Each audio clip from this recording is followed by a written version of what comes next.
Hello everyone, my name is Fonihan and welcome back to another episode of Genshin Impact. So, update 2.3 has just come out and there are a lot of things in this update. The first one is the introductions of two limited time banners. So here you can see that we have the character Even Wish of Beidou and Eula. Now, I already have Beidou back when he was introduced in the Dragon Spine update. It is actually pretty straightforward for me to just wish for Eula. And in case you don't know, the pity counter between these two banners are actually shared. So if you get the characters in the first banner, then you will not going to have the pity counter in banner 2. Well, let's just begin. I still didn't have the luck to get like double 5-star characters in a single 10 poll, so... Right, so the first banner is not pity counter 20. Alright, pity counter 30. Alright. Yeah, it's just pure weapon. Okay, so this has to be it, right? Oh god, will I win the 50-50? Oh boy. Alright. Please win the 50-50! Wait, what? Why is it still nothing? Did I miscalculate or am I actually like really unlucky that my pity counter is exactly at 90? I don't know. I don't know. I'm going to wish one by one after this. Yeah. The first one is blue. Second one is... Ah, there you go. Okay. Oh my lord, are you serious? I'm not lucky enough. Oh boy. Well. That sucks. Okay, so what should I do now? I get a guarantee here. In theory, I could get her.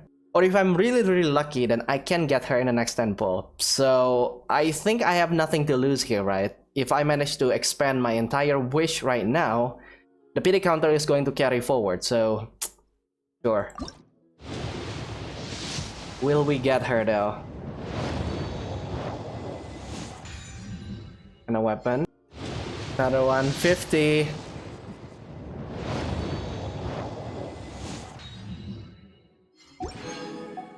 Okay, this is going to be my last wish.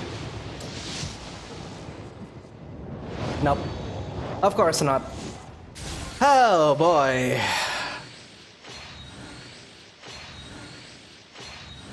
This is not going well at all. Not going well at all.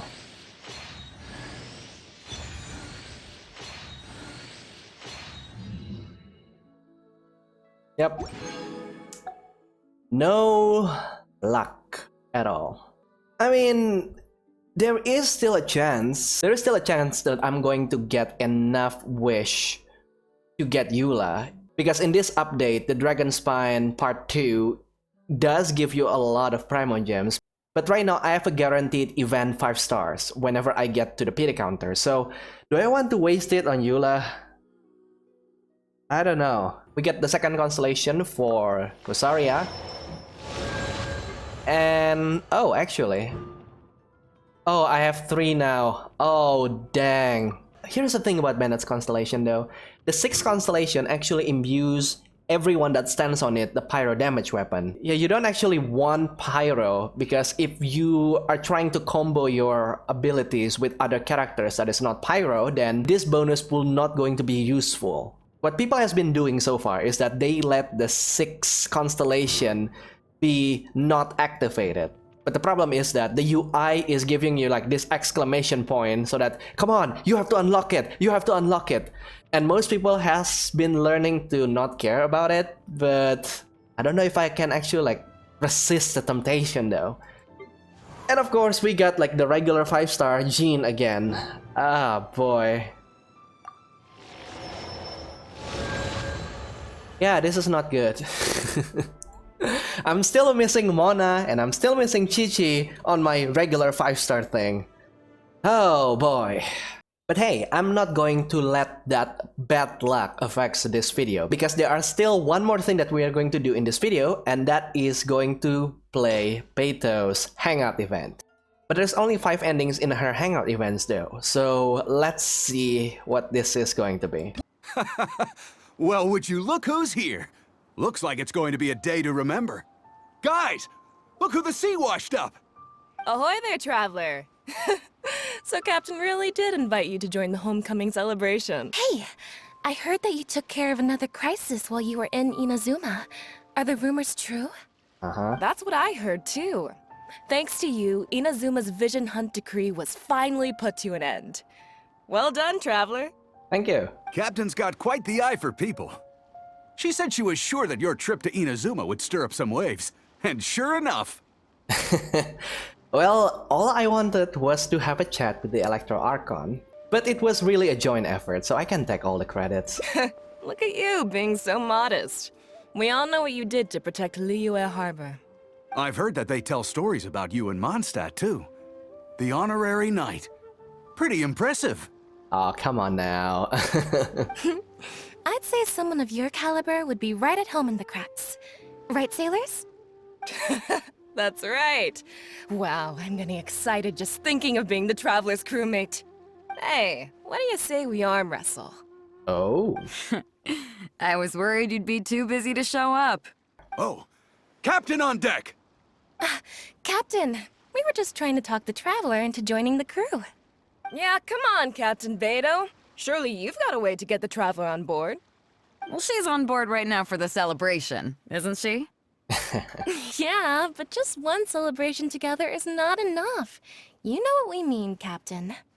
All right, I get it now. There is something special about you, traveler. You earned everyone's respect, myself included. So it goes without saying that the Crux would be honored to have a crew member such as yourself. No doubt about that. But then again, a hero like yourself doesn't just set off on a journey without some bigger purpose in mind. Yep. So should a hero really drop what they're doing just to spend day after day drifting at sea with us? I mean, if it is just a temporary thing, like the case with Kazuha, then I guess it's kinda okay, because we're still going to need your help to reach other nations. Well, if that were the case, then the Crux, known for always moving forward to the next horizon, would instead be holding someone back. Right.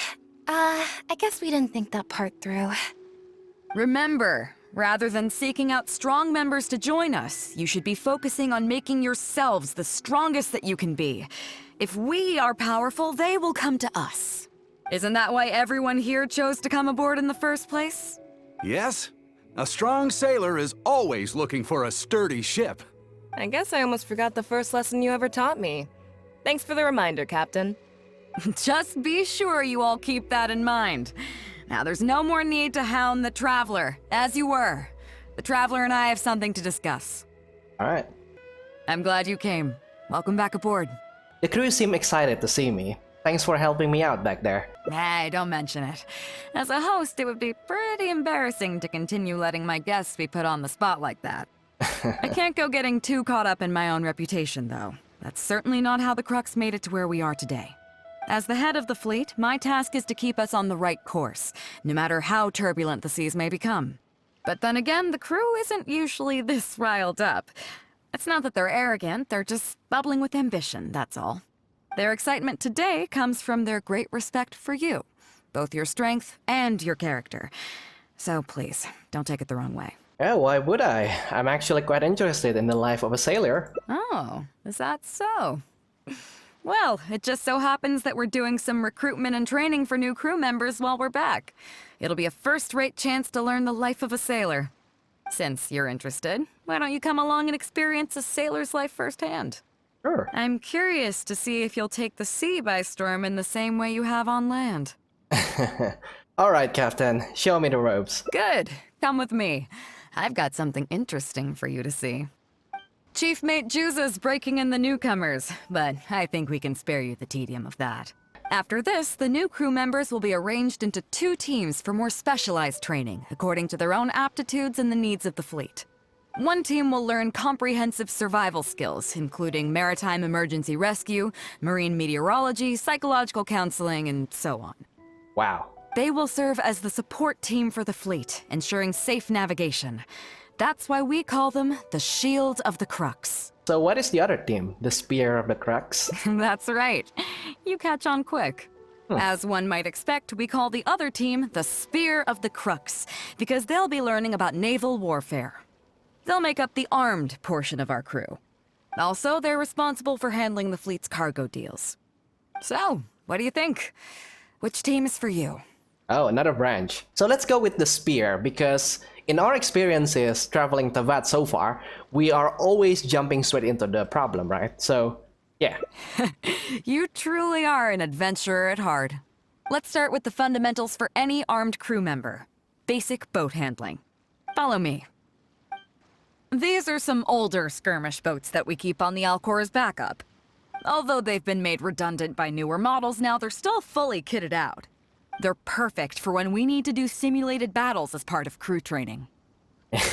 I thought I'd be steering the Alcor in the battle simulation.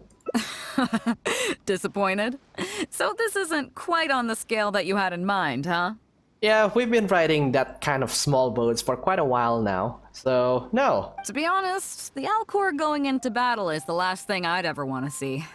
In fact, out of all the confrontations we've ever had, almost all were resolved by negotiation.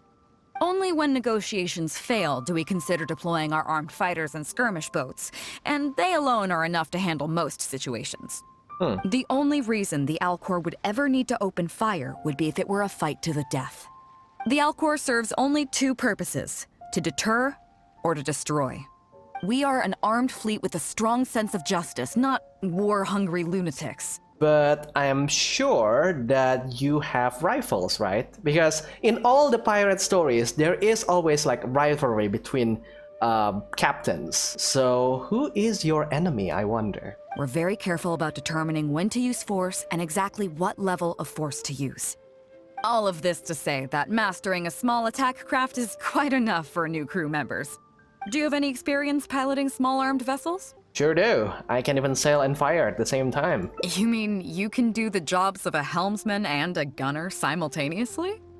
Wow, that's quite an achievement. Even in the Crux, there are few who can do that. Seems like you're a natural. In that case, I'll skip the basics on how to operate your craft. The goal of this exercise is simple. Steer your skirmish boat along the prescribed route and return here within the time limit. Okay? You can start when you're ready. I'll be waiting here so I can observe your skills. Yeah, it's been a while since the last time I have to ride on this Wave Rider, so let's see how I'll do. Alright. Just as usual, easy does it. And pick up all the coins if we can. There you go. Slow and steady always wins the race. It's kind of funny that I come like a long way from despising this boat because like it is so hard to control, and being able to basically control them very well. Or I'm going to jinx myself here. Nope, not yet. We still have plenty of time.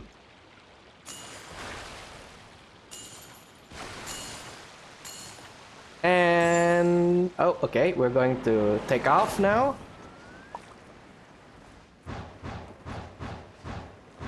Got that coin. Nice. And return to the Alcor. There you go, and that's all, folks. Nicely done. That was a joy to watch. Perfect timing on the turns, you kept your craft stable on the straightaway. It was like watching a well-rehearsed show. I've had a lot of training in sailing. All right. It's high time I introduced you to some of the more serious business that the Crux takes on. Ooh. Come with me. We're going to Liyue Harbor. You may be aware that as an armed fleet, the Crux is kind of like the maritime equivalent of a guard for hire. Yes. We work as an armed carrier, earning our keep by successfully delivering the goods entrusted to us from A to B. Aside from that, though, there is also one other important way we make income. Bounties for capturing pirates on the Ministry of Civil Affairs wanted list? Actually, it's trading in certain kinds of goods. Oh. Hey, my hotshot accountant. Nice of you to join us. Cut it out, boss. Juza sent me here with a message. He says preparations are now underway. If you give me the all clear, I'll head straight over. Okay. Be careful. So what's your bookkeeper doing here? Well, she has something to take care of. Mora Grubber was right, though. The other important side to our business, the less official side, is doing exactly what merchants do. Importing here, exporting there. The only difference between us and regular merchants is that our transactions aren't entirely above board. You'll see what I mean by that shortly. I'm taking you to see one such transaction for yourself. Come on, let's go meet our trading partner for the day. So if her work is just transporting items, then I don't think she can be called as a pirate, right? Because when you think of pirates, you're thinking of someone that likes to plunder or exploring like new areas, things like that. So... Oh, hello there. Fresh seafood! Fresh seafood! Catch it while you can! What do you have? Hello there! Here at Nay's Professional Fishmongers, we've got everything you could ask for. So what do you need? I want a bass head with all the teeth removed. If there's a single tooth in there, I don't want it. Huh? You know bass have pharyngeal teeth, right? In the throat? How do you expect me to get all those out? Then I'll have a bass trunk with 2 swim bladders. Again, if it's short by 1 swim bladder, it's not the bass I want. You're not making this easy for me. 1 bass means 1 swim bladder. Afraid that's not up to me. Okay, then I'll take a bass tail with scales that are yellow on the outside, black on the inside. Also, it's gotta have a total of 81 scales, that's 7 times 7, no more, no less. I'm pretty sure 7 times 7 is 49, not 81. I wonder if that is actually like a mistake on her part, or it's just like a running joke that pirates cannot actually count. But Beidou is pretty smart woman, so... What kind of fish scales are yellow outside and black inside? You sure this is a fish you're talking about? In any case, you can try all you want, but 7 times 7 is never gonna get you 81. Yeah. Pardon my asking, but you're not a fish expert, are you? I'm sorry, ma'am, but I'm afraid I don't have any of the things you're looking for. Didn't you say you have everything we could ask for? Look, I'm a professional. So are most of the people I serve. I can accommodate anything they ask for. Seems you two are amateurs. So I'm sorry, but you'll have to go someplace else. Anywhere you'd recommend? Like I said, Nay's Professional Fishmongers is for professionals. For amateurs, the place to go to would be Wise Amateur Fishmongers. I bet you're wondering why that guy was saying he didn't have what we wanted. That was just the first step in the transaction to confirm our identity. The real deal will come later. Fresh seafood! Fresh seafood! Come take a look! Is this Wise Amateur Fishmongers? That's the one. We have all kinds of amateur stuff here. The more amateur, the more of it we got. What would you like? We'd like a bass head. No problem. Ours are all toothless, mind you. And a bass trunk. Oh, no problem. I'll stick an extra swim bladder in there for you. On the house. And a tail. Sure thing. I'll paint the scales yellow on the outside and black on the inside, so you can tell at a glance, this ain't no ordinary fishtail. Do the scales add up to 81 or 7 times 7? If it's 7 times 7 you want, I can do you 81, 138, or even 648. It's up to you. What? Great. I like your style. We have a deal. I appreciate your patronage. Please, take your order to our warehouse manager over there. Oh, so don't you have the fish here? A real amateur if I've ever met one. Proud to have you as a customer. No, we don't have the fish here. All fish sold at Wise Amateur Fishmongers are still swimming in the sea. What? Once we get the order in from the customer, we go fish it out for them. The warehouse handles that side of things. Well, that's kind of risky. What if you get like a fish shortage? Pay first, then we bring you the goods. That way you get the freshest catch. Are you two here to collect your order, huh, Beidou? Yes, sir. We're here about that bass. About that bass. I didn't expect you to come in person, but we still need to follow procedure. The bass you want is not a standard specimen. Our fishermen need to wait for the right moment to catch it.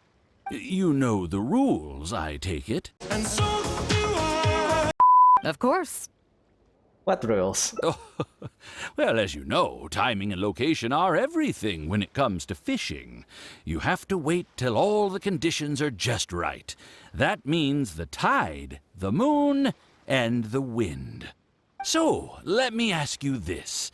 When will the tide come in? The fishing song will sound out at midnight. Oh, is this like a code? I think this is a code. How drunk will the moon be before the party's over? It won't stop while the Star of Death shines. I see, yes. Which way will the sea breeze be blowing? The breeze should be bound for Guyan. All right, then. Well received. I'll go and make arrangements. Great. I think that wraps up everything we needed to do in Liyue Harbor. Let's head back and wait for the delivery. It is a secret password, I think. Alright, so what did all those riddles mean? The three people we just met are our business partners. Nay's professional fishmongers and Y's amateur fishmongers are just cover names. Yep, got that. The bass, obviously, is the code name for the goods. The numbers of teeth, swim bladders, and scales all represent different specifications. Right. Meanwhile, the conversation I had with the warehouse keeper was the instructions for the deal itself. Let me translate it for you. Tonight at midnight, the deal will take place in Guyan Stone Forest. The Alcor will wait there as long as needed. As for what the actual goods are, well, you'll see tonight. This is also mysterious. Is it as shady as it seems? What if I were to say yes? What would you do then? Yeah, try and persuade Ningguang to give you a light sentence. Thank you. But don't worry, everything will be fine. I deeply value you as a friend, but ultimately, you're not with the Crux. I definitely don't want to cause you any trouble just because you hung out with me. I mean, we've been in the both sides of the law in every nations we visited so far. So as long as you're giving me a cut of this deal, then I'm going to keep my lips shut. Archon knows that we're going to need a lot of Mora for our journey, right? So rest assured, we haven't broken any laws. At least not today.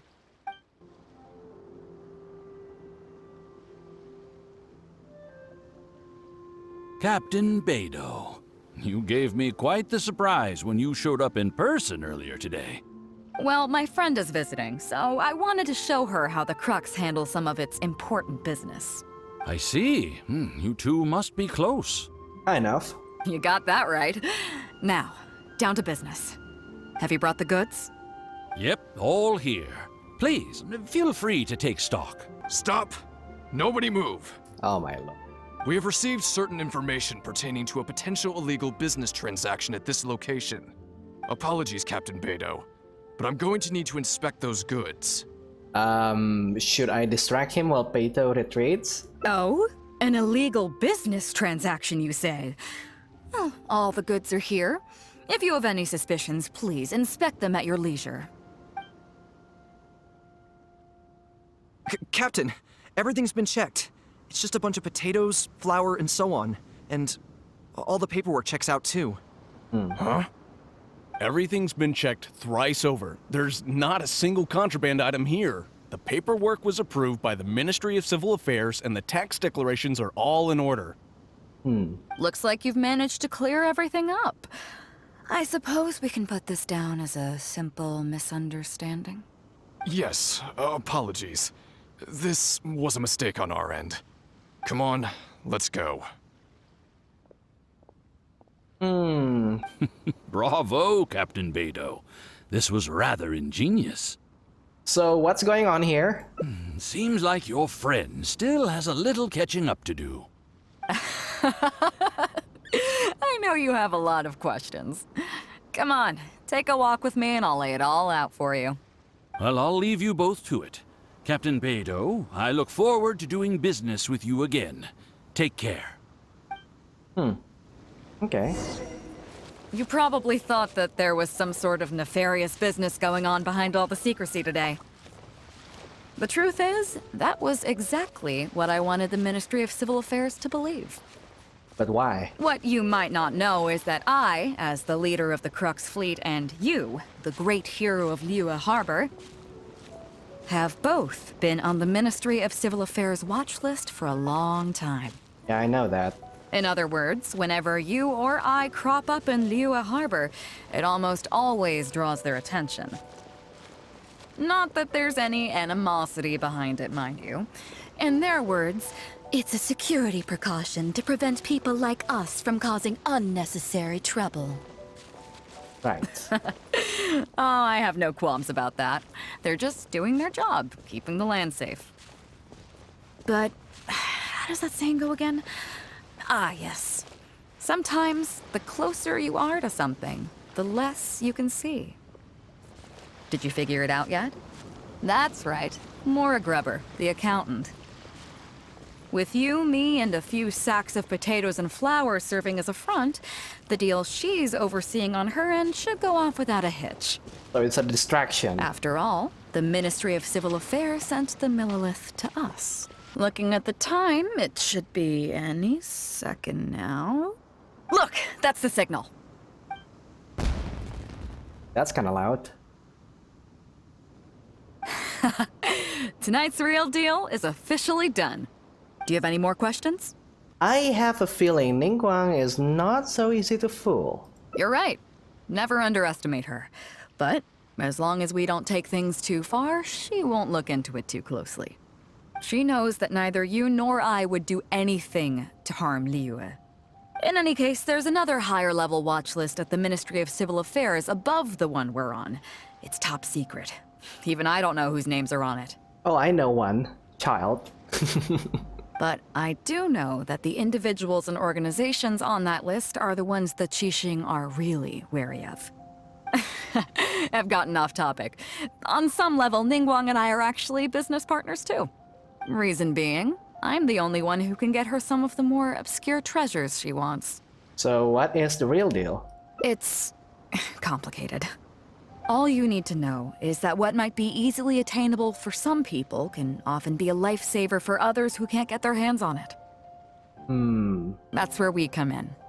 It's as simple as that. Do you mean weapons? You still have some important things to take care of, don't you? As long as you don't know what I was referring to, you'll be safe. Ooh, kind of mysterious there.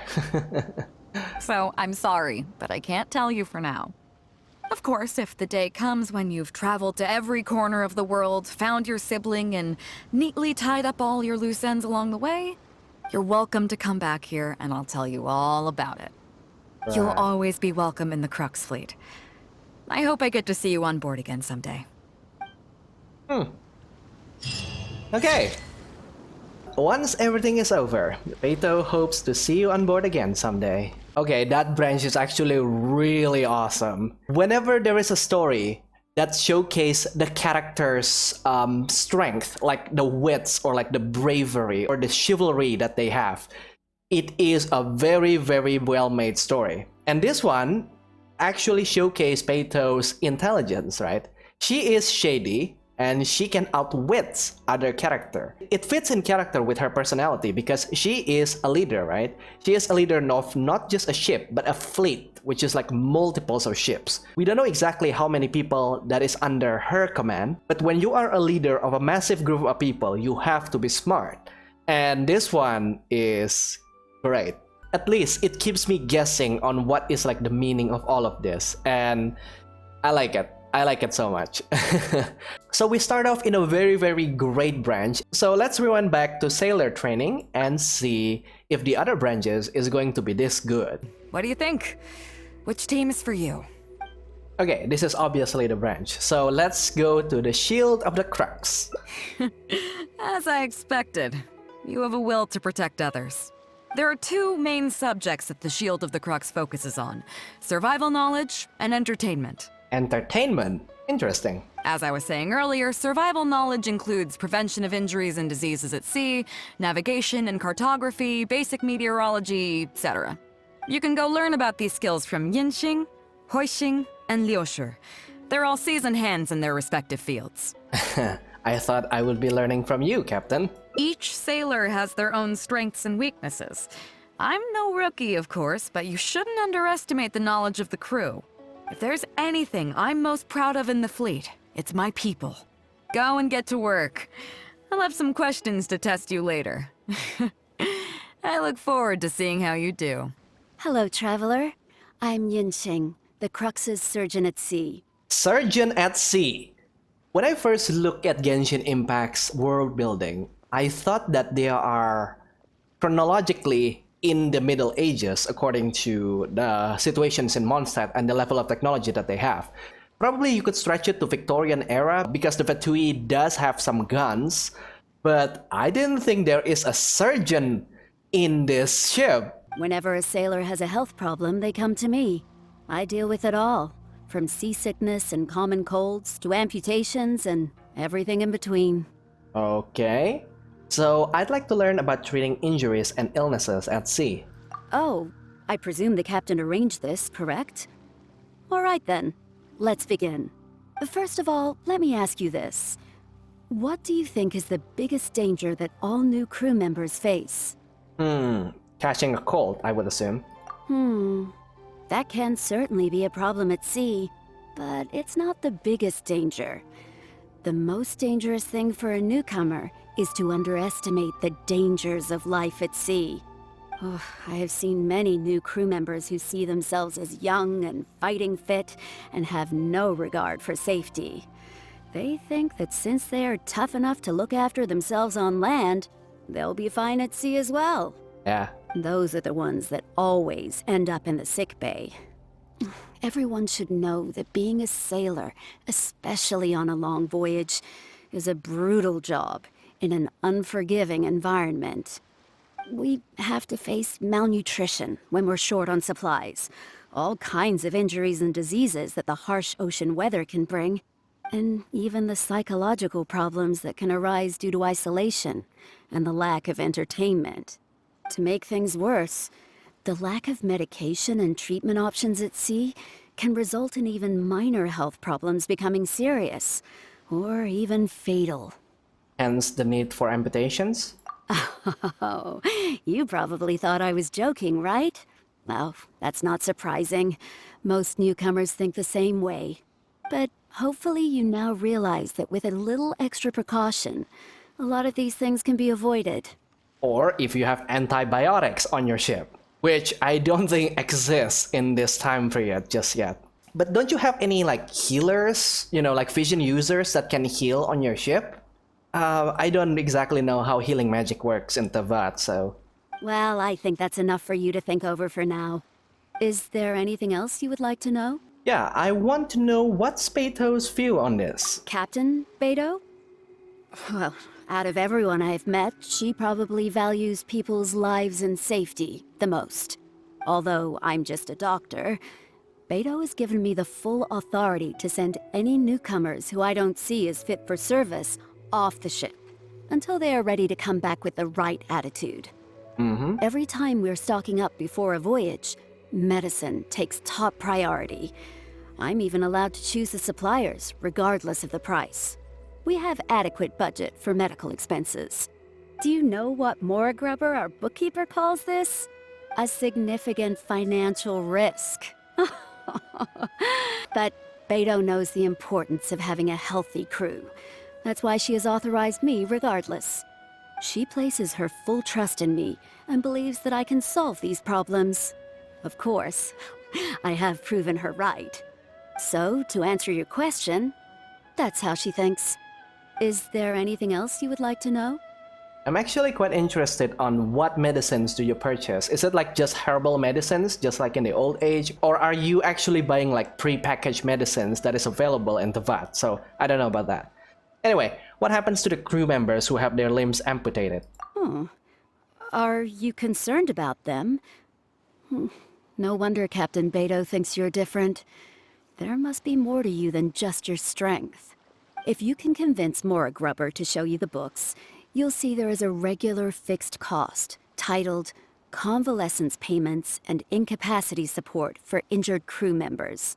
Wait, so you're saying that Beidous actually give insurances to these people? Regardless of the fleet's income, those who have fought alongside us will certainly receive their compensation every year. Some of those that have returned to land have started small businesses, while others have chosen to go out traveling the world. The money is intended to allow them to live their lives as freely as possible. I'm sure being based on land helps a lot with that too. Yeah, so Beidous is not a capitalist. Good to know. And she's actually leaning more on socialist, I think, because of that compensation thingy. Huh, I actually start to love her even more. Still, we can't pretend like it solves everything.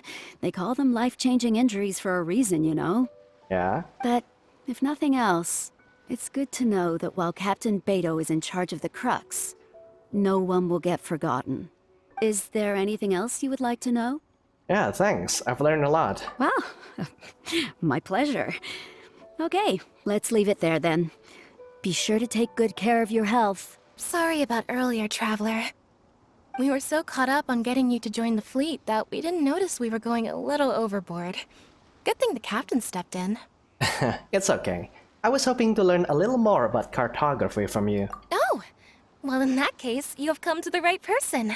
I'm not just blowing smoke. You're looking at the most talented navigator in Liyue Harbor.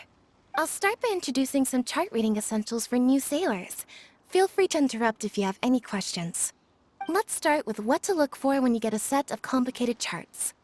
First, you should always look at any indicated shorelines, islands or reefs, water depths, hydrological conditions, and other hazards. With these features in mind, you can answer the basic question of, can I chart a safe course through this area? Kinda obvious. Visually, nautical charts are a little unique. Unlike land maps, most charts do not have a fixed scale, which means that it can be hard to precisely determine the exact distance between 2 points. The most advanced nautical charts come with a supplementary chart, which has different colored lines marked on it to indicate distances. It's worth mentioning that under my direction, the Crux is using these advanced kinds of charts. Some cartographers mark out other points of interest on their charts, usually with their own special symbols. If they don't leave any accompanying notes, they can be very difficult to interpret. For example, charts inherited from the previous navigator? Not only those, we have tattered and torn charts that we've picked up from all over the place. To be honest, it can be quite a challenge, even for me. Some of these charts are really old and have symbols that I've never seen before. But if we don't decipher them, we will certainly miss many secrets of the sea. Fortunately, we have the captain with us. She managed to find some ancient books on semiotics that I can use to study the charts further. Wait, so you're not writing a legends to indicate like what that symbol means when you write the symbols? That's kind of weird. I don't think anyone other than our captain could manage to get these kinds of resources. Old charts and ancient books on semiotics are not the kinds of things that are sold in your average marketplace. Oops, I've gotten off topic. Well, that just about covers the basics of chart reading. Is there anything else you would like to know, Traveler? Yeah, so do you have experience drafting nautical charts? Drafting charts? That's certainly a more advanced topic. To be honest, I've only attained a smattering of knowledge in that area. The charts we are using now are just revised versions of the ones left by the previous navigator. So my mapping experiences have been primarily limited to updating our charts to reflect changes in the sea.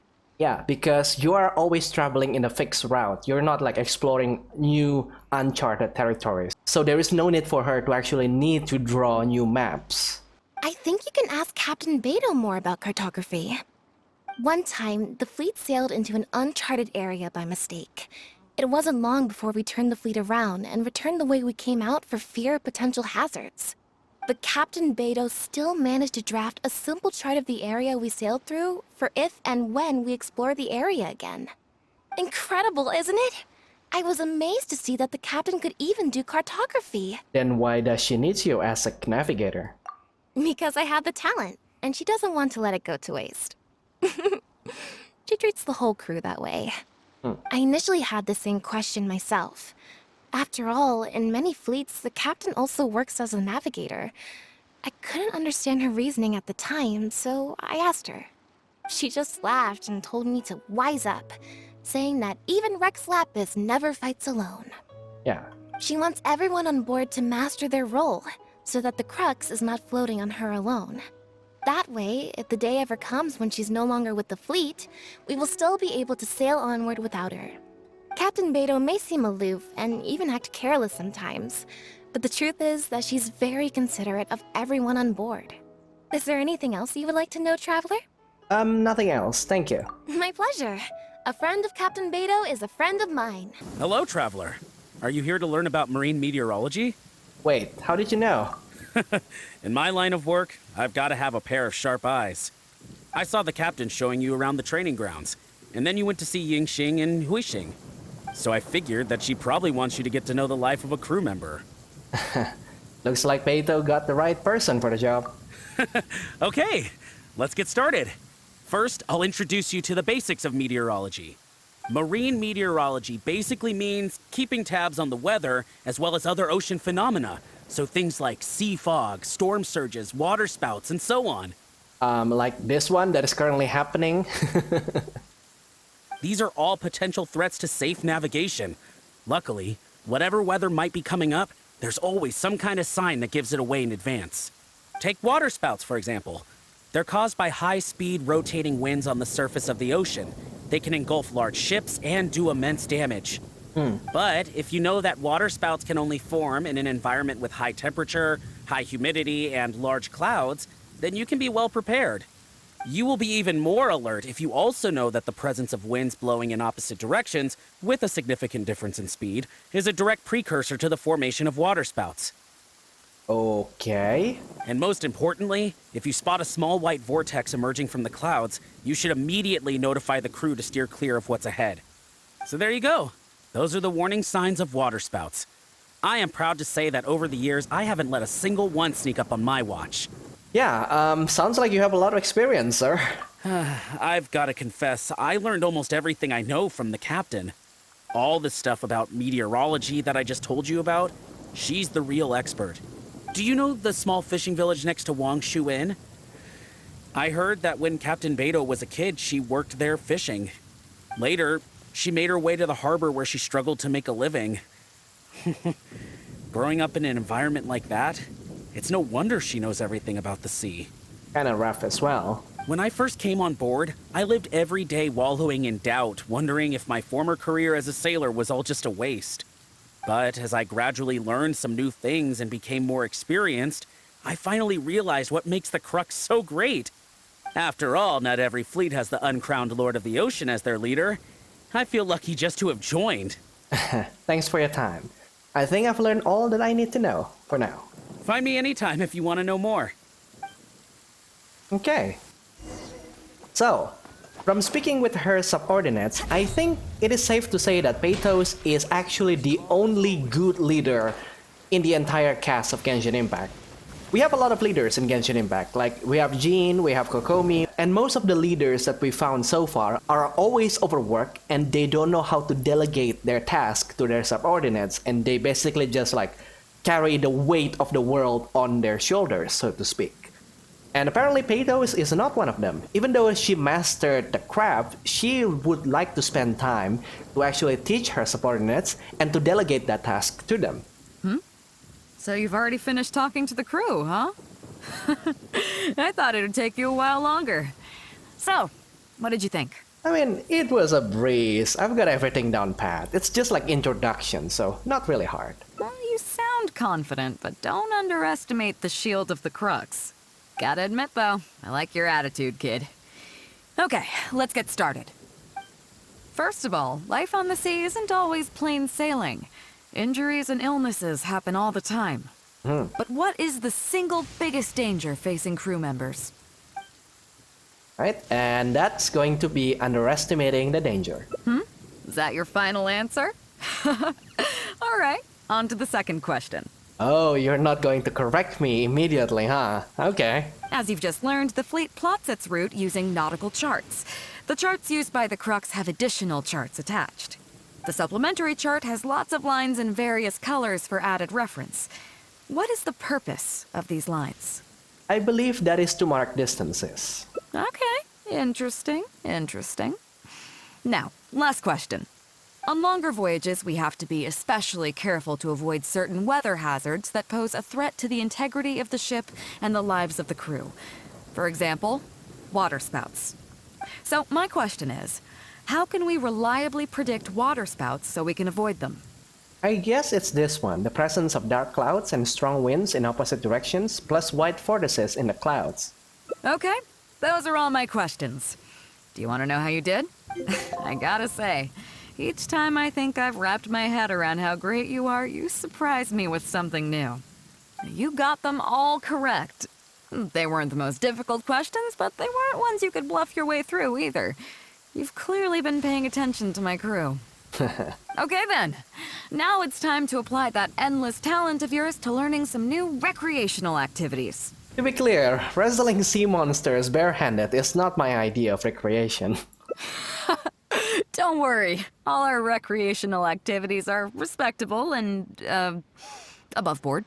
Okay? You need to realize that being out at sea might be fun for the first few days while everything's new, but before too long, looking at the same old sea every day and being so isolated from everything can really cause people to struggle mentally.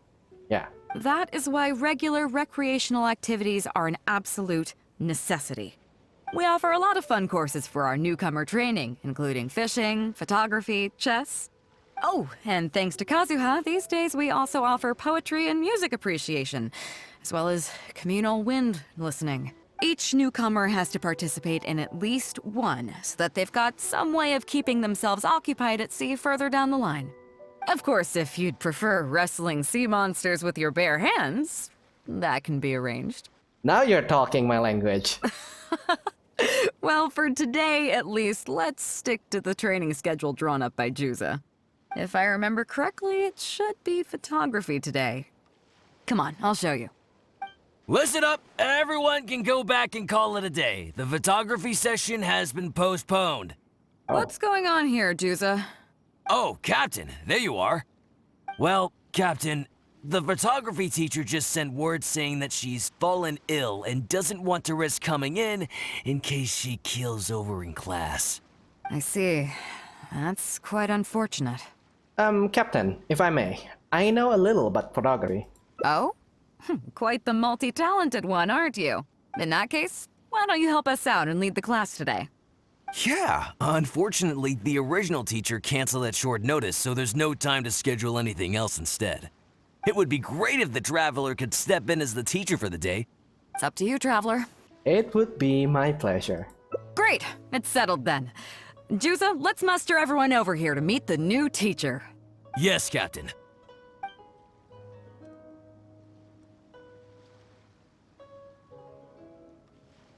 Okay, that's 1, 2, 3. That should be everyone. Take it away, Traveler. So, before I begin, I do have one condition. Oh yeah? What's that? Since this is a photography course, there has to be a subject. We will need a model. Fair enough. It seems like you already have someone in mind. So, who will it be? What about Ginseng? Huh? Me? Oh, actually, I just remembered that the legs of these new chairs I purchased are a bit too long, so I should go take care of that immediately. Is it the doctor's job to amputate chairs too? Anyway, I can't do it. I have things to do. I really should get going. Okay, so are they just going to go one by one? Sure, let's go with Shu Liushi. Look at the horizon. There's a storm brewing in the distance. It's already raining, and we are anchored. What are you talking about? But on a day like this, how is it possible? I guess I need to keep a good lookout today. Why can't you keep a lookout and attend class at the same time? Of course I can. But I think that's enough multitasking without adding modeling to the list too. So, who will it be? Sure, let's go with Chief Mate Chooser. Whoa, me? You can't be serious. If a bad picture of a guy like me gets to the crew, I'm sure everyone will blame the photographer for doing a bad job. I'm just thinking about your reputation here, Traveler. You'd better find someone else. How about Captain Beidou? I think she would be great. So, who will it be? I think the most suitable model is Captain Beidou. Me? well, we could do that. Or, Stone Forest looks extraordinary today. It'd be a pity to not capture the scenery for posterity. So how about we snap Stone Forest for today's class? Then there'd be no need for a model. Do I hear it right that the fearless and formidable Captain Beidou is afraid of being photographed? Okay. Come on, Captain. We talked about this. The photography class is supposed to be portrait photography. Have you forgotten? Scenery looks nice at first, but it gets boring after a while. I bet it'd keep the crew more entertained if we got them learning portrait photography so they could record moments in each other's daily lives. Those were your exact words, Captain. Were they now? Strange. I don't seem to remember anything about that. Well, then in that case, how about Huixing? I bet she's perfect for the camera. Or Fuzhong. Or Mora Grubber. Even little Yue.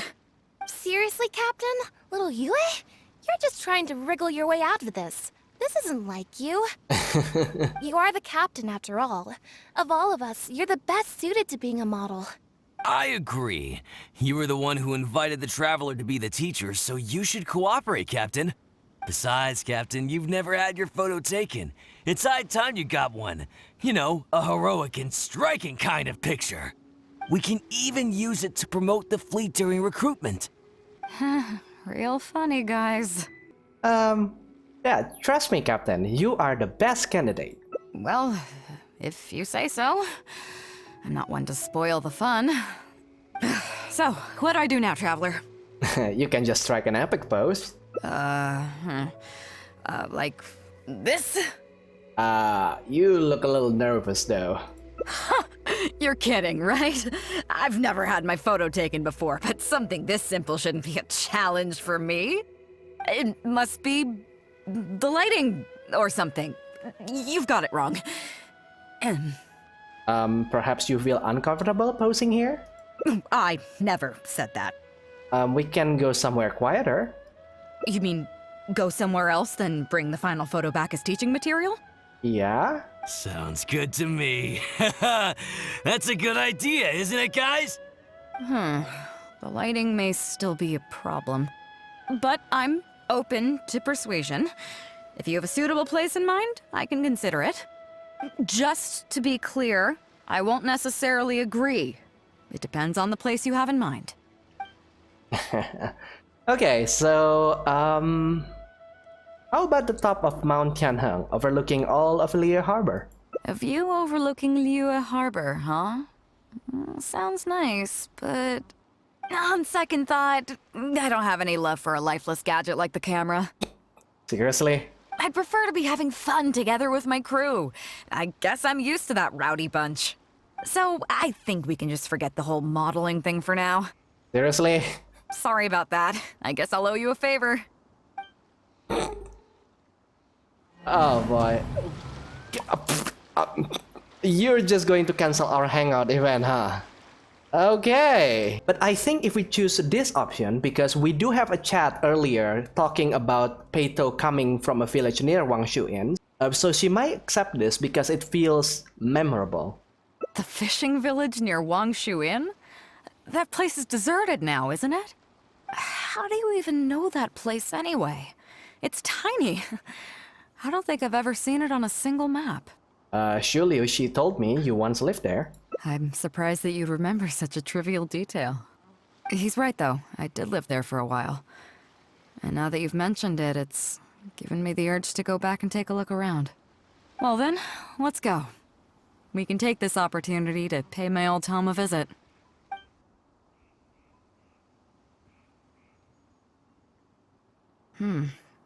It's certainly seen better days. It was never that impressive, but at least back in the day, it was a lively village and home to several families. I wonder how long these last few old houses will remain standing. So, what exactly happened here? Nothing as dramatic as you might think. A few small incidents occurred, and then people began to leave. Come on, let's take a walk around. People used to call this place Downriver because the villagers apparently moved here from a place called Upriver. With them, they brought their knowledge of fishing, which had been passed down from generation to generation. I learned a lot from them when I was here. Now Upriver is long gone, and Downriver is all but deserted. It won't be long before no one even remembers what these places are called. To Zhong. Zhong. I barely remember this name. Maybe you've been gone for too long. You're right. I was only about 5 or 6 years old when I first arrived here. I was homeless and had to wander around the streets. I remember finally managing to find half a rice bun, but then a stray dog jumped out and snatched it away from me. Half a rice bun was not something I was willing to give up so easily at the time, so I chased it all the way to this neighborhood. Then a few fishermen saw us running and stopped me. They were kind enough to give me some food. Seeing me stop, the dog also stopped running. But straight away it keeled over and never got up again. Maybe it was too tired, or maybe it had starved to death. Oh. I went over and saw that the dog still had the half rice bun in its mouth. It didn't let go even at the very end. Poor thing. Had I known the dog was so weak, I would have let it take that half rice bun. That's when the villagers here took you in? I could tell they were wary of me at first.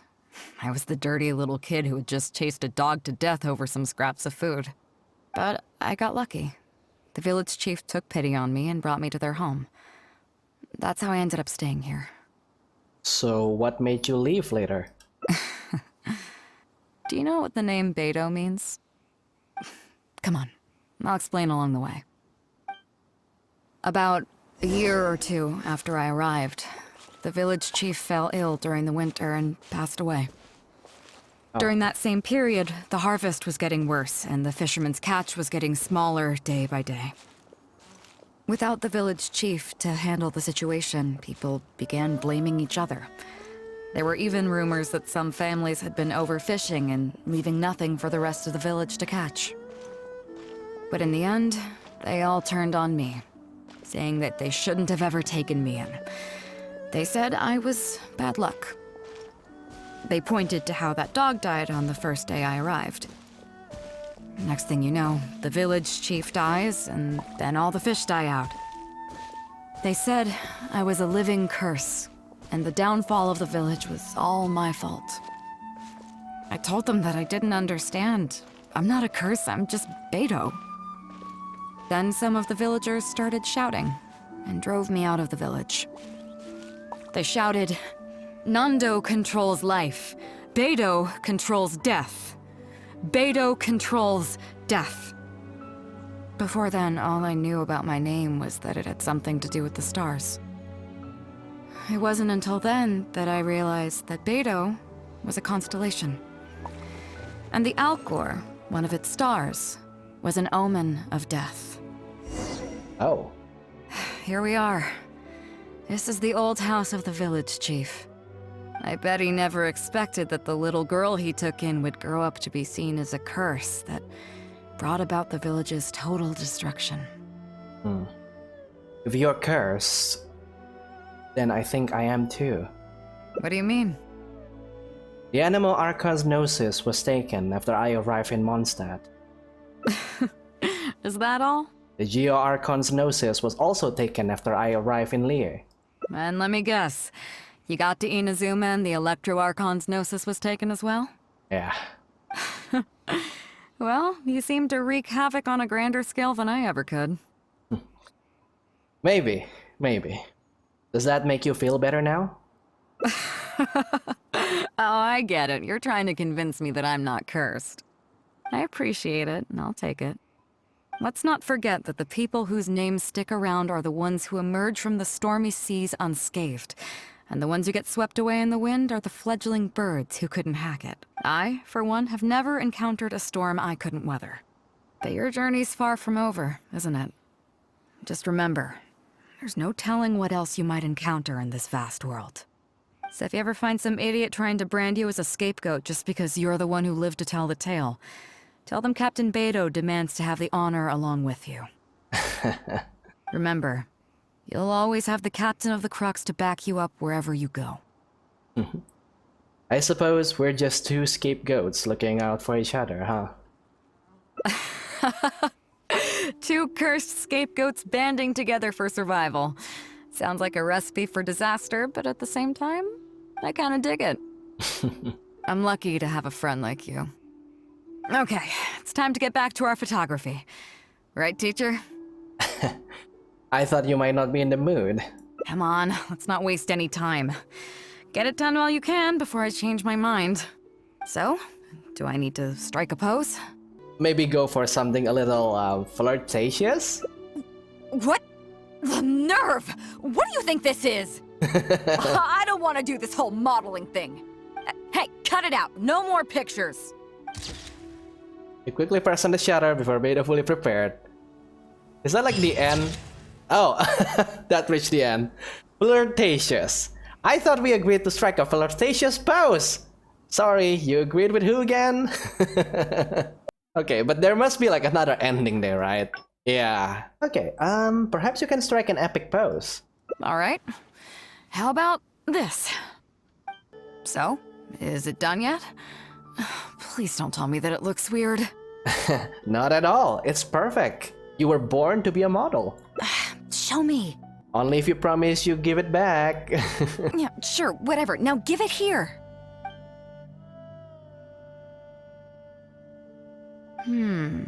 Yes. I see. All right. On behalf of the Crux, thank you very much for your photography class today. You've been an excellent teacher, and I couldn't be more satisfied. Now, as captain of the Crux, I am exercising my official right... To delete the photo? No way! To requisition this photograph for future promotion and recruitment purposes. Oh, okay. So I'm afraid I'll be holding on to this. That's fine with you though, right? There you go. Photography class for 2. Laughter breaks the solitude of the long silent village and the lonesome scene grows pleasant once again. So these two branches are actually kind of like a cop-out because the ending is only on the last decisions that you make on it. But I will forgive it because this is yet another great branch for the story. In the previous branch, we learned about Beidou's like intelligence, right? Her wits and her shadiness as a character. But in this long route, we learn about her relationships with her people and even have a chance to learn about Beidou's history as a person and how she came to be the captain of the Crux. And it even has like a scene where the traveler, which is supposed to be a blank slate, at least according to the developer, actually shares her own inner struggles with Beidou's. And those three things makes up a very, very excellent hangout event. So let's rewind all the way back to the beginning and see what else that we can do. All good then. Great. Actually, speaking of Inazuma, I think your good luck must have rubbed off on me on the way over. I made an interesting find on the beach shortly after we parted ways. Oh, so that was the branch. Let's talk about it over there, where it's a little quieter. So after we dropped you off in Rito, we found a shipwreck nearby. Probably belonged to Inazuman pirates. We searched the wreckage and found a map. At first, I thought it was a nautical chart. I was thinking we might discover a new sailing route if we were lucky. But after a closer look, I realized it wasn't a map of the sea at all. It was a Liyue treasure map, and no ordinary one at that. Oh, is there a great demonic presence in the area? Nothing like that. I just mean that the map was a mess. So it was the most I could do to figure out that the treasure was probably in Liyue. As for its exact location, I have no idea. I'd say I've explored Liyue pretty extensively, but still, this one managed to beat me. So, I thought of you. Nobody can beat you when it comes to treasure hunting on land, right? You know me far too well, Beidou. I wouldn't say I'm the best treasure hunter of all time, but only the best to date. Is that right? Well then, it looks like I'm in good hands. Here's the map, see what you can make of it. Okay, so, So, where do you think it is? Is this even a map? I don't know. I don't know, maybe Quaily Plains. Quaily Plains. Huh, I never would have gotten that. How can you tell? I think we're just telling her bullshit at this point. But let's keep the act up. Compared against a regular map, the topography of the area most closely resembles Quaily Plains. Oh, okay then. So you do live up to the hype. I can't believe you noticed that. You sure have an eye for detail. Let's head over there and take a look. I'll need you to help me zero in on the specific location once we're there. It should be around here, right? Who are they? Treasure hoarders. Oh, it's a bunch of treasure hoarders. I guess the treasure's for real then. There are quite a few of them. If things go south and fists start flying, stay behind me. I'm more than a match for these amateurs. Keep digging, boys! Once we have our hands on the treasure, everyone gets a share! You can all hold it right there! Huh? Who's that barking orders? Do you know who you're up against here? Keep going if you got a death wish! What the? It's... Captain Beidou! Ah, I guess your reputation precedes you, Beidou. Run, boys! Run! Nobody move! Captain Beidou, Lord of the Ocean, this is all my fault. I didn't know who I was up against. I don't have a death wish. I swear. I got a big mouth is all. It's always saying things it shouldn't. I swear I'll wash it out with soap the moment I get back. Please, have mercy. Will you spare us? Well, spare them, at least. These guys are just trying to put food in their mouths. They'd never hurt a soul. If you need to take anyone, take me. Please, let them go. It was me that disrespected you. They never did and never would. Is that right? Fine. Seems like you've got a heart in there somewhere, seeing how you treat your crew. I'll let you off the hook this time. Get out of here! Thank you, Captain Beidou. Thank you. Wait. Yes? What else might the merciful and mighty Beidou require? This treasure's still up for grabs. The Crux fleet honors the rule of first come, first served. You found it first, so name your price. I can't have any rumors going around about Captain Beidou stealing other people's treasure, can I? Captain Beidou, we wouldn't dare take more from you. Take the treasure as an apology for my foolish words. Please, take it. Please. Oh? Well, if you insist. I accept your kind offer, and I'll make you one in return. You don't seem like terrible folks, so let me help you get onto the right track. If you want to mend your ways and put all this behind you, the Crux can probably arrange some odd jobs in the port for you. It'd be humble work, but at least it'd get you on your feet and making an honest living. A much better deal than what you've got going now, if you ask me. Wow, thank you, Captain Beidou. On behalf of me and all my boys. Nope, not here either. Now that we've searched all the places of interest in this area and come up with nothing, you got any ideas? What is the treasure you're looking for? It's, Captain Beidou! Captain Beidou! Huh? Hey, what brings you back here? Captain Beidou! Actually, we've just been wandering around nearby. We didn't go far, because we were thinking about what you said and... Well, me and the boys decided we're ready to move away from all of this and get on the straight and narrow. Oh? Are you sure? Yes, absolutely sure. Okay then. But I'll warn you right now, you won't have it easy. It might just be menial work in the port, but in the eyes of the general public, you'll be associates of the Crux. So there'll be a grueling test you have to go through before you can start. I understand. truth be told, Captain, it's only because it's you, the mighty and honorable Captain Beidou. If it had been anyone else, I don't think I'd have listened. And since you made us this kind offer, I'd like to ask, if I might be so bold, is there any hope at all for us to become full members of the Crux in the future? Even the tiniest shred of hope? Well, there's no place in the Crux for delusions of grandeur, that's for sure. But then again, everybody has to start somewhere. So, it comes down to you. If you manage to impress me and earn the respect of my crew, then yeah, nothing's impossible. Thank you, Captain Beidou. Thank you 1,000 times over. I couldn't help but notice you were searching for something else. It still hasn't turned up? Why? Do you have any clues? We heard about 2 treasures, both in Guili Plains. We were still looking for the first one when you found us. So maybe the other one might be what you're looking for. Found it!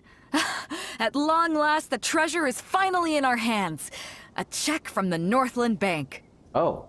You really came through. We found the spot in no time. Without your help, I don't think I ever would have gotten my hands on it.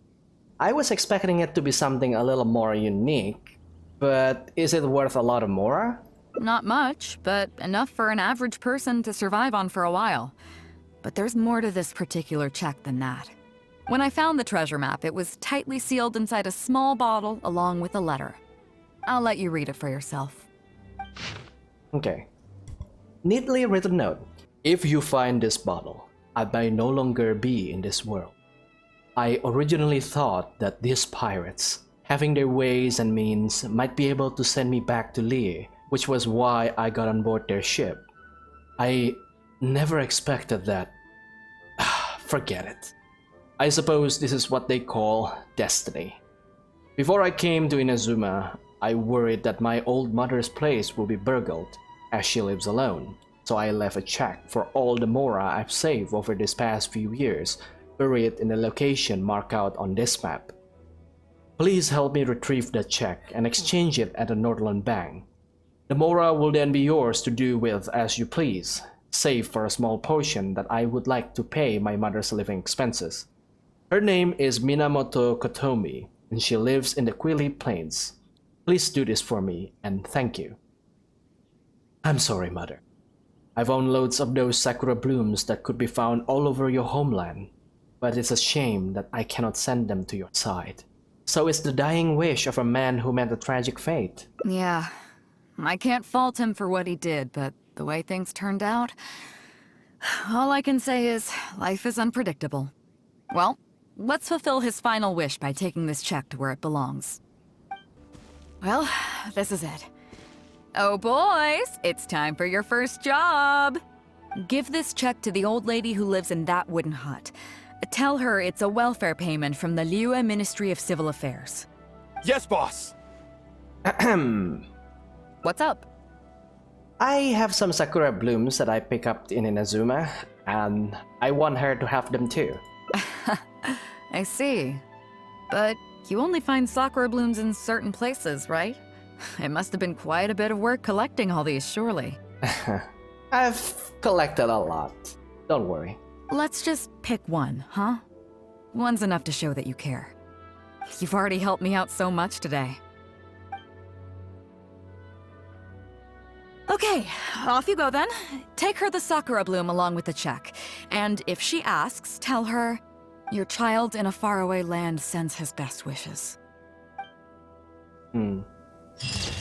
Okay, time to put our bullshort skills to another test. Okay, I think it's in the Qingce Village, just very badly drawn. Qingce Village? I don't see the resemblance at all. How'd you come to that conclusion? Okay, then again, Qingce Village has a lot of terraced land, which seems to match the contour lines on the map. Oh, okay then. I'm definitely a rookie at this. But your word's good enough for me. Time for a trip to Qingce. You're coming with me, of course. I'll need you to help me zero in on the specific location once we're there. Ah, Beidou! Wow, and the traveler! My goodness, what's the occasion? Just here to visit us old folks once again? It hasn't been all that long since we last had a visit from the Crux. But I'm glad you picked today. You're just the people I need. These two young rascals, they've been arguing with each other non-stop about some petty nonsense or other. I'm too old to get through to them. They won't listen to me. Please, talk some sense into them. Rest assured, Granny Zhuoxin, whatever the situation is, the Traveler and I will take care of it. Oh, thank goodness. It's Captain Beidou. You couldn't have come at a better time. You're the voice of reason I need in this situation. Captain, please, help me get justice. Whoa, hey. What exactly is going on here? Spit it out, tell me everything. It makes me mad just talking about it. G here, I don't know if he's got a screw loose or what his problem is. But anyway, he took it upon himself to raise, well, practically a whole army of finches, okay? And now guess what? They fly onto my land and completely destroy at least half of my crops. I asked him to pay compensation, but he refused. Now how is that fair? Captain, I'm innocent. They're not even my finches. I just thought they looked kinda cute, you know, so I fed them a couple of times. They're wild birds, though. A couple times? Are you kidding me? That's rich. Really rich. There were 2 of them when you first started. 2 finches. Now you have a whole roof full of finch nests. I swear, every time I come by your place, I think I'm at a bird market. I'm telling you, you are not gonna get away with this anymore.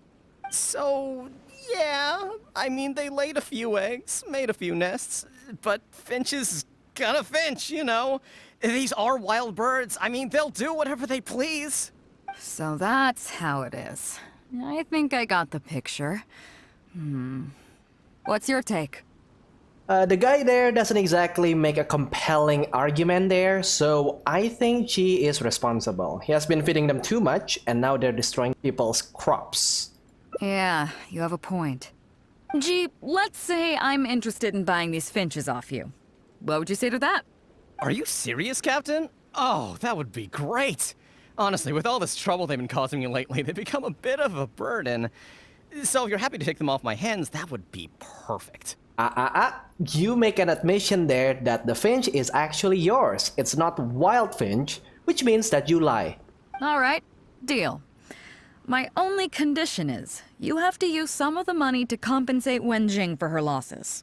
Oh, come on. But I never raised them, did I? Well, you tell me. You took my deal, that means you admitted to being the owner, doesn't it? Otherwise, what gives you the right to sell them to me? Captain Beidou's right. If you didn't raise them, what makes you think you can go taking her money for them, huh? All that. Well... Don't worry. My offer includes plenty left over for you after deducting the compensation. This way, you get something back for looking after them. Okay, then. Okay. I'll pay the compensation. I hope you 2 are very grateful indeed to Beidou. I dare say no one else will be quite so accommodating toward the people of our village. Granny Zhuoxin, as you know, many of the boys from your fine village do sterling work for the Crux. The fleet wouldn't be what it is today without them, so please think nothing of it. Gee, Wenjing, I guess you're free to go. Captain Beidou, you're here. Oh, okay, let me guess. This quest is going to be us helping old people now, isn't it? Pops Shing, it's been a long time. Have you been? Don't get me started. I've been having some real trouble with that neighbor of mine, Zhen. We keep having the same argument, and it just goes nowhere. I heard you were in the village, so I rushed over to seek your help. What's the issue? Oh, come with me. You'll see. Let's go find Zhen and clear this whole thing up, face to face. Captain Beidou, you're here. I heard that you and Pops Shing had a little misunderstanding. So, what's up? Tell me about it. Zhen planted a tree on his property a few years back. I had no issue with it at the time. It's just a tree. But a few years on, it's grown taller than the roof of my house. Every morning when I get up and open the window, I just want to feel the sun on my face, but I'm greeted instead by the looming shadow of my neighbor's tree. It really affects my mood. I asked Jen to cut it down so I could get some sunlight back on my property.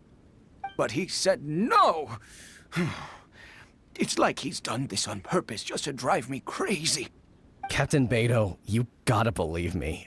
I didn't intend to block the sunlight, but there's nothing I can do about it now. Why? It's not just any old tree, you see. That tree was planted there by my late father. Oh. Not long after he planted it, he passed away.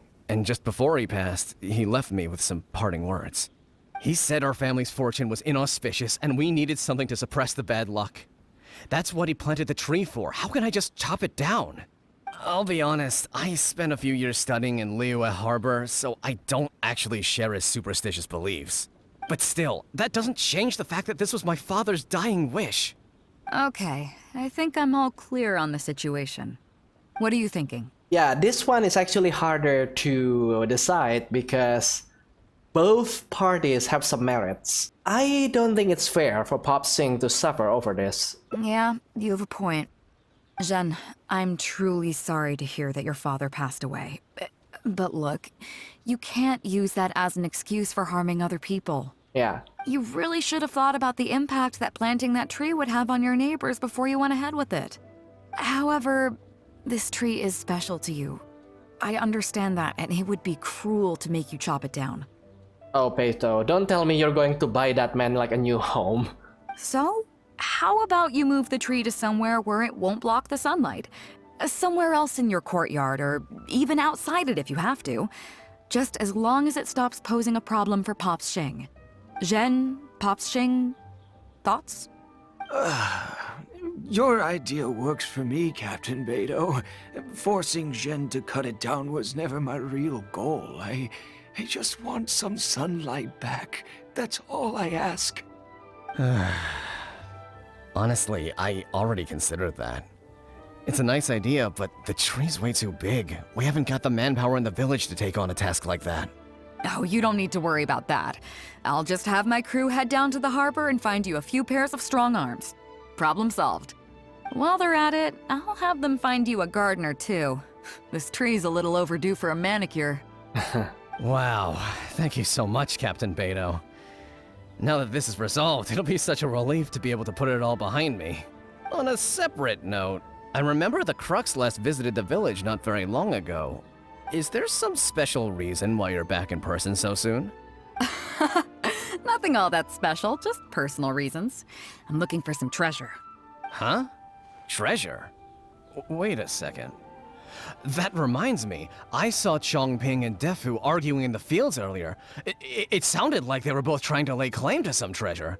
Oh. I don't know if it's related to the one you're looking for, but anyway, they're probably still there now. Really? Okay, well, you and Pops Xing can go about your business now. I'll go see what the situation is. Huh? Beidou, you're just in time. Defu's being completely unreasonable. What happened? I'm not being unreasonable, Captain. I got Chongping to help me plow my land because it's the busy season. And then, what do you know? He plows up a treasure chest. Way I see it, it's my land. So the treasure belongs to me, right? I think it's a pretty clear-cut case. You say that, Defu. But what you're forgetting is that I came to help you plow your fields out of the goodness of my heart. And you haven't paid me a single mora. It was also my plowing that turned up this chest. However you cut it, surely I'm entitled to at least some of the treasure. The domestic drama just keeps coming today. What are your thoughts? Okay, so this problem is not about like a moral dilemma. This problem is straight up just like the law. I know a legal expert. I think she is better suited to handling this kind of stuff. Okay, I think I'm up to speed here. If you two really want to take this further, I can get a legal expert from Liyue Harbor to adjudicate. As for the costs, I'll cover them. What do you think? Neither of you seems thrilled about this course of action. Okay, so plan B. I'll be straight with you. The reason I came here today was to look for some treasure. Chances are it's hiding right there in the chest you're both fighting over. So, how about you two stop fighting over it and do me a favor by handing it to me? I don't know though, that sounds like a little bit of an ass move, but... Of course, I'll be indebted to both of you. If either of you ever needs anything in the future, the Crux will not hesitate to lend you our support. Captain, you're far too kind, really. Indebted? That won't be necessary. If you want this chest, you go ahead and take it. Yep, totally agree. If only I'd known you were looking for this chest. You should have said something. I would have delivered it to you personally to save you the trip. It seems like it's been quite a busy day for you, helping us settle all our little quarrels. Come on, let's go to the village. I'll rally the masses. We'll get some good food and good drink and have a good old get-together. Don't worry about the chest. I'll carry it over. What a fine day today has been. Beidou has solved an awful lot of problems in our village. She sure has. Without Captain Beidou, that compensation payment would have bankrupted me. Yeah, and if it weren't for Captain Beidou, I'd still be arguing with Pops Xing. Here, here. We have plenty to thank Captain Beidou for, I'm sure. I propose a toast in her honor. To Captain Beidou. Cheers!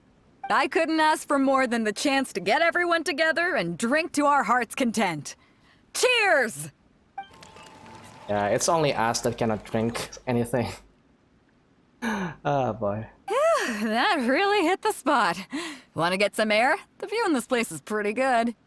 We can take a look through the contents of that chest while we're at it. Chongping placed it by the water wheel. Yeah, are you sure you haven't had too much to drink? Are you kidding? Beidou can handle her liquor. Come on, let's go. So, I've been thinking. Everyone seems to trust me enough to let me have the final word on their disputes. But don't you think some of my solutions can be a little stupid? Yeah, you're basically throwing money at your problems. You can laugh, I don't mind. Take Chongping and Dufu's wrangling over that chest, for instance. I had no clue who it should belong to, so I just came up with this stupid idea of taking it for myself. At least that way, neither of them would feel like it was unfair. But, I mean, I'm no Ningguang. I can't make a perfect deal every time. And I'm no Yanfei either. Not all my judgment calls are going to be 100% fair and square. I am Beidou, and my strength is in trading favors. So, the captain of the Crux just hands out favors to everyone all the time? You think I should be more selective? Yeah. Some people think their favors are so valuable that they need to plan out how and when to use them to maximize the return on their investment. They view the favor as a bargaining chip. Others see doing favors as a burden, not worth anything in monetary terms and prone to getting you locked in a cycle of constantly returning the favor back and forth. But the way I see it, favors are what keep people connected to one another. Over thousands of years, the people of Liyue have created bonds between each other by doing someone a favor here and asking for a favor there. This means that no individual is truly on their own out there. When someone falls down, there's an invisible net made of human connections, waiting to catch them and get them back on their feet. Over the years, I've come to owe favors to a great many people, and many other people have come to owe me one. These are the countless bonds between us, like so many fish in the sea. And they're the reason that the Crux and I have survived the countless hardships we faced. I believe that if there ever comes a day when the world is overrun by monsters, Liyue's legal system collapses and the land is thrust back into an age of war, it's these bonds that will see us all through the dark days ahead, until we come out on the other side. So, the reason you asked for my help with finding the treasure today was so that you can owe me a favor. I'm not saying that. But either way, we have a pretty firm bond between us already, don't you think? Yeah. Was this wind brewed in a winery? It's making me lightheaded. I feel like I'm forgetting something. Something we were literally just talking about. This is such a meme potential. If you forgot, that means it's not important. But you did mention that treasure chest. Oh, yeah, the chest! Oh, I got so immersed in our conversation that I forgot all about the main event. Come on, let's open it up and see what's inside. This is going to be disappointing now, isn't it? Yep.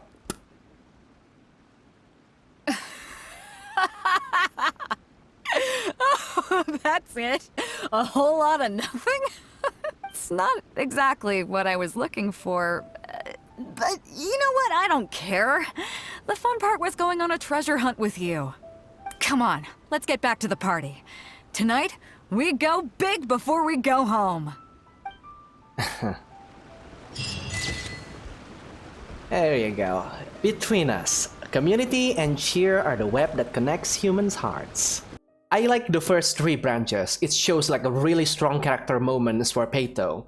The last 2 though is not really great, but it's like a supplementary of these 3 things because, well, again, as a writer myself, you cannot actually create a masterpiece for every chapters you write, so it is unavoidable that some of your works is going to shine brighter than the others. But the thing that I kind of don't like about these 2 last branches is that it does not actually present us with something new about Beidou. This 3, however, shows something new about Beidou, like her past or like her intelligence. These 2 are not. Now, if I have to give like a critique, there is one thing that is not explored in this Hangout event, and that is Beidou's future. It doesn't give any hints about that. We know about Beidou's past through this branch over here. We know who she is right now through this like a combination of this 3 and this 2. But we don't know what is Beidou's future. What is her ambition and what is she's trying to build towards. But even without that, honestly, all of the Hangout events that we played so far pales in comparison to what Beidou's one is. Honestly, I love this one so much. The next Hangout event is going to come up in the next video next week, and that's going to be Goro's Hangout event. But I think for this video, I'm going to leave it there. So, if you like this video, if you like what you're seeing here, and if you like my own review, then don't forget to leave a like. And if you disagree with my review, then let me know in the comment section below. Maybe you have other opinions. I want to hear them. But more importantly, if you would like to see more videos like this, videos where I play Genshin Impact or Honkai Impact or other indie games that I play from time to time, be sure to subscribe. And with that, I think I'll see you guys later. Goodbye.